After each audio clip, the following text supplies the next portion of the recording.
உங்களுக்கு அது நிறைய ஸ்ட்ரென்த் தரும், நிறைய மேஜிக் பண்ணும். சரி, அந்த தண்ணியில் என்னென்ன போட்டு வைக்கணுன்ற டெக்னிக் வந்து நீங்கள் கன்சல்டிங் எடுத்திங்கன்னா நான் அதை உங்களுக்கு சொல்கிறேன். ஆனால் ஜென்ரலாக வாட்டர் பாட்டில் இருக்கிறது வந்து சூப்பராக வேலை செய்யும். இது ஒன்று. ஹஸ்பண்டு ஒய்ஃபு வீட்டில் வராங்கன்னாவே அவங்களுக்கு ஒரு கூல் ட்ரிங்க்ஸோ இல்லை வாட்டரோ தாங்க. அது வந்து உங்களுக்குள்ளே ஒரு நல்ல சப்போர்ட் க்ரியேட் பண்ணுறதுக்கு நல்லா உபயோகப்படும்.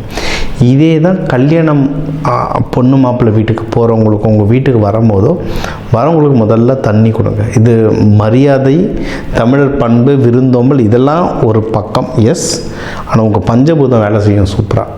வரவங்களுக்கு முதல்ல தண்ணி கொடுங்க. கூல் ட்ரிங்க்ஸாக கொடுத்தீங்கன்னா ஒன்றும் சூப்பர்.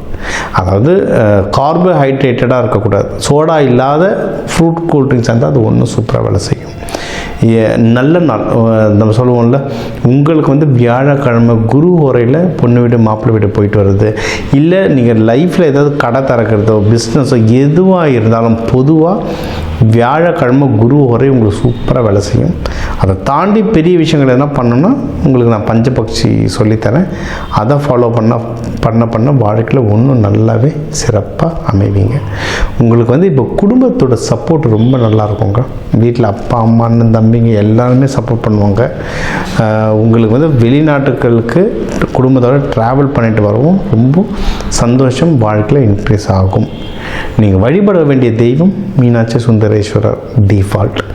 லக்ஷ்மி நரசிம்ம பானகம் கொடுத்து வழிபடலாம். சிவபெருமான் கோவிலாக இருந்தால் நீங்கள் இந்த லட்டு பூந்திலாம் கொடுத்து வழிபட ரொம்ப நல்லது. தட்சிணாமூர்த்தி வழிபடலாம், மஞ்சள் மூக்கடலாம் கொடுத்து. இதெல்லாம் பண்ண இந்த தமிழ் வருஷ பிறப்பு உங்களுக்கு ஒரு அழகான அமைதியான வருஷ பிறப்பாக அமையும்.